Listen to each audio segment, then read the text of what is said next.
How do we protect our kids online? It is one of the few things most Americans, even members of Congress, can agree on, that we need to find ways to make the internet and social media safer, because the reality is lives depend on it.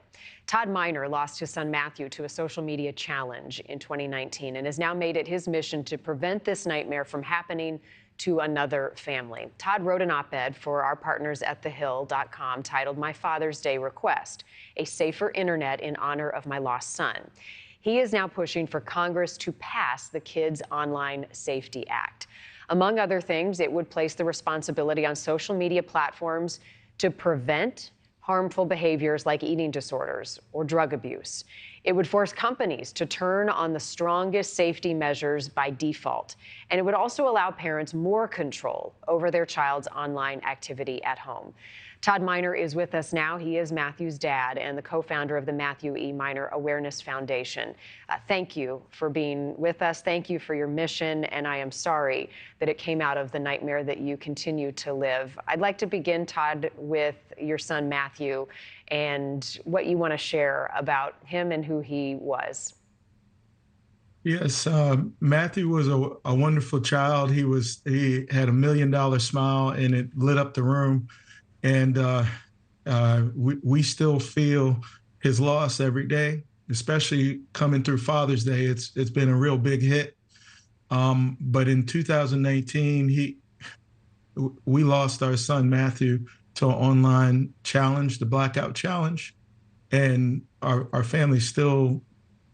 I mean, we grieve every day. As you look back, Todd, I think oftentimes we want to look at, did we miss something? Were there warning signs? Did you have any idea before Matthew did this game what the game was, and any concerns that you had about his online activity? No, I didn't even know that the Blackout Challenge was a thing. I think I kind of remember people knocking them, kind of knocking each other out when we were playing football and, things kind of in person, but nothing online and nothing to where they're being bombarded with this information. And even as I think about it, Matthew only had 1 hour of internet. So the social media algorithms have to be really strong to affect the child within that short period of time. So what have you learned, Todd, about what led up to Matthew's death and what he was doing online? And was there bullying involved? Where was the influence coming from and the draw to this deadly game? We found out through Matthew's tribute that the other kids were participating in this challenge. So we knew it was widespread. So I think it was just something going through his age group at school, at least. And we initially found out when we talked to the detective, after he looked at Matthew's devices, he saw that the applications were accessed or opened, but he couldn't see what Matthew had actually, looked at within like TikTok or YouTube. But he said he was the one that initially told us about the Blackout Challenge or the choking challenge.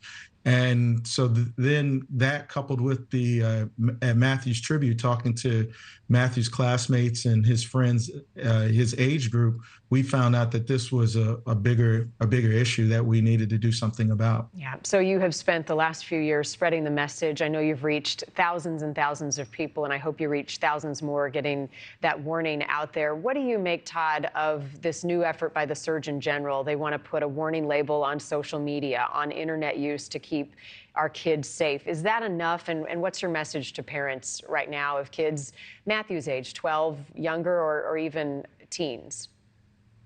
Well, I applaud the Surgeon General from one father to another. I think this is definitely a strong message. And when anything that we have in America has a warning label on it, people look at that. So I think that is something that's good.